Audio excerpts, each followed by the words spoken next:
తిరగబడతారనుకొని తెలుసుకున్నాడేమో కానీ మహిళా దినోత్సవం సందర్భంగా ఆయన ఒక యాప్ని ప్రవేశపెట్టబోతున్నాడు అని తెలిసింది.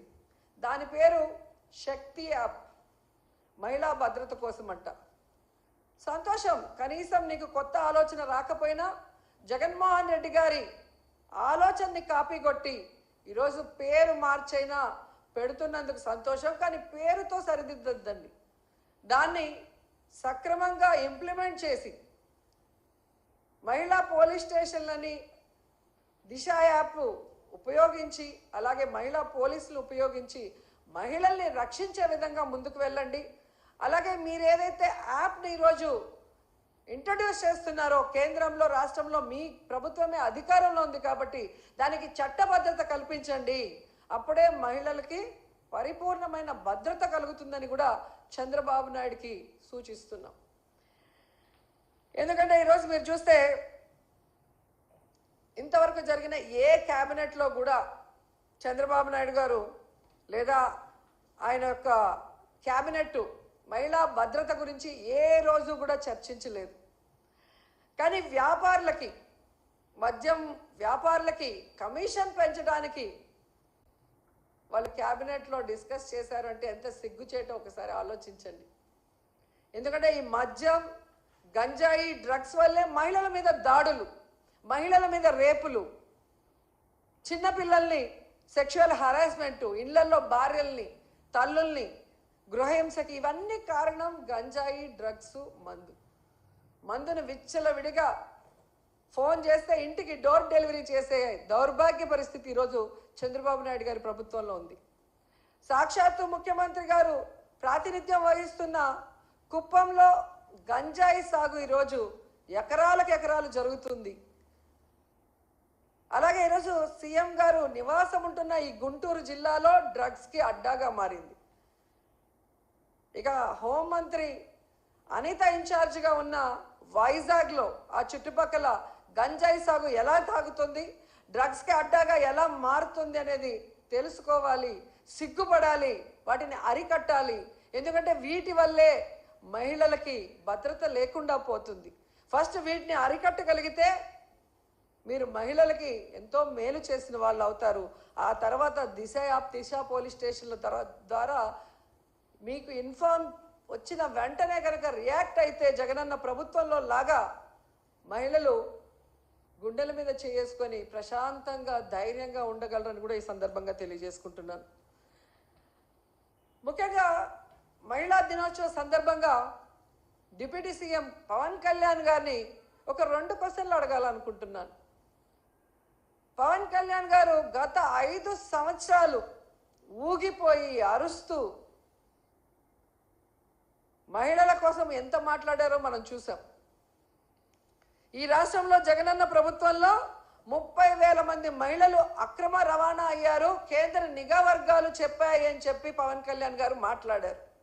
మరి ఈరోజు మీరు అధికారంలోకి వచ్చారు కదా, ఆ 30,000 మంది ఎక్కడున్నారో కేంద్ర నిఘా వర్గాలు మీకు చెప్పలేదా? వాళ్ళని ఇంటికి తీసుకొచ్చి వదిలిపెట్టడానికి మీ ప్రభుత్వం ఏం ప్రణాళికలు చేపట్టిందో ఇంతవరకు ఏ రోజు డిస్కషన్ చేయలేదే.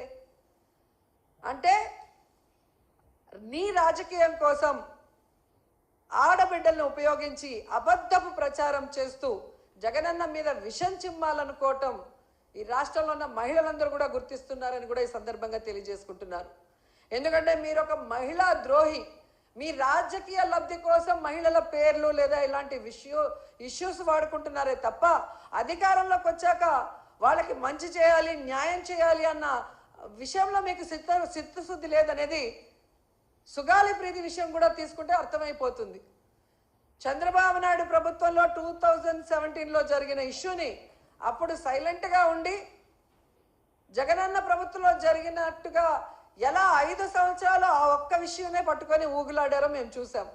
మరి అదే సుగాలి ప్రీతి వాళ్ళ అమ్మ జనసేన సభ్యత్వం తీసుకుంది, మీ పార్టీలో ఉంది, మీరు అధికారంలోకి వచ్చి కూటమి ప్రభుత్వం 10 నెలలు అవుతుంది. మరి ఎందుకు సుగాలి ప్రీతి వాళ్ళ అమ్మకి నువ్వు అపాయింట్మెంట్ ఇవ్వట్లేదు? ఆ అమ్మాయికి న్యాయం చేయడం కోసం మమ్మల్ని అడిగిన ఆ సిబిఐ ఏదో మేము చెప్తే కేంద్రం వినదు, కానీ మీరు అధికారంలో ఉన్నారు ఎన్డీఏ ప్రభుత్వంలో. మరి కేంద్ర ప్రభుత్వం మీద ఒత్తిడి తీసుకొచ్చి ఎందుకు సుగాలి ప్రీతి కుటుంబానికి, సుగాలి ప్రీతికి ఆత్మకి శాంతి కలిగించి ఆ కుటుంబానికి న్యాయం చేయట్లేదు అని అడుగుతున్నా. కేవలం రాజకీయం కోసం వాడుకొని ఈరోజు వాళ్ళ తల్లికి అపాయింట్మెంట్ ఇవ్వకుండా అవమానించావని ఆ తల్లే చెబుతుందంటే మీరెంత మహిళా ద్రోహి అర్థమవుతుంది. వాలంటీర్లుగా ఉన్న ఆడపిల్లలందరూ నా అక్క చెల్లెళ్ళతో సమానం.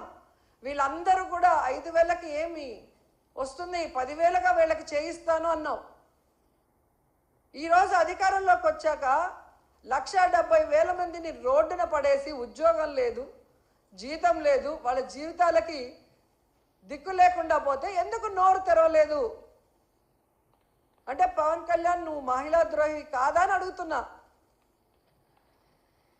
ఈరోజు మీ ఎమ్మెల్యేలు, మీ పార్టీలో ఉన్న నాయకులు ఏ విధంగా ఆడపిల్లల్ని వేధింపులకు గురి చేసి ఆడపిల్లల్ని మీ అధికారంతో భయపెట్టుకొని లోబర్చుకొని వాళ్ళని మోసం చేస్తుంటే అలాంటి వాళ్ళని పార్టీ నుంచి సస్పెండ్ చేయకుండా ఆ మోసపోయిన మహిళల్ని ఈరోజు బ్లాక్మెయిల్ చేసి సెటిల్మెంట్లు చేసి వాళ్ళతోనే మీరు ఏమి జరిగినట్టు మాట్లాడిస్తున్నారంటే ఈ రాష్ట్రంలో ఉన్న మహిళలు పిచ్చోళ్ళు కాదు, అందరూ గమనిస్తున్నారు.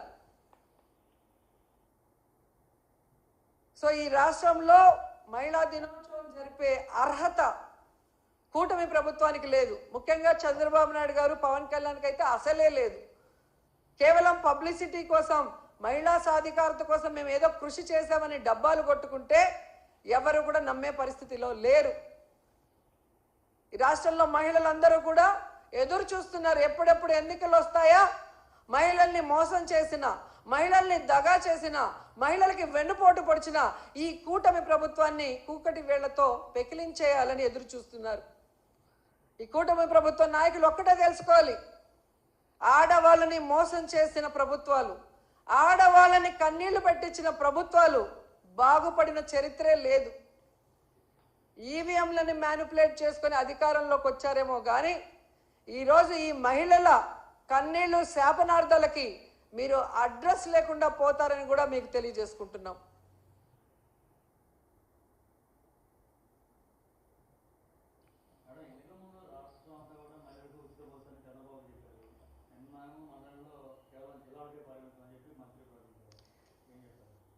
నిజంగా ఇది చాలా బాధాకరం అండి. ఎందుకంటే పక్క రాష్ట్రాలలో, కర్ణాటకలో కూడా ఫ్రీ బస్ అనౌన్స్ చేశారు, సక్సెస్ఫుల్గా రన్ చేస్తున్నారు. మరి మన రాష్ట్రంలో వీళ్ళు ఇచ్చిన వాగ్దానాన్ని ఎందుకు నెరవేర్చలేదు? మిగతా చోట స్టేట్ వైడ్గా మహిళకి ఫ్రీ బస్ ఇచ్చినప్పుడు ప్రామిస్ చేసి అధికారంలోకి వచ్చిన కర్ణాటకలో, ఆంధ్రప్రదేశ్లో ఎందుకు చేయలేకపోతున్నారు? మళ్ళీ ఒక మహిళ చేతనే మేము రాష్ట్రం అంతా చెప్పలేదు, ఓన్లీ జిల్లా పరిధి వరకే అన్నారు. కనీసం మీ ఇంటి చుట్టే అని చెప్పకపోవటం అందరూ కూడా చూసి నవ్వుకుంటున్నారు. అంటే వీళ్ళు చేసిన తప్పులకి వీళ్ళు ఆన్సర్లు ఇవ్వరు, ఎవరో ఒకరిని బలిపశువులు చేయటం. ఆ మాట్లాడిన మహిళను చూస్తే నాకు జాలేసింది.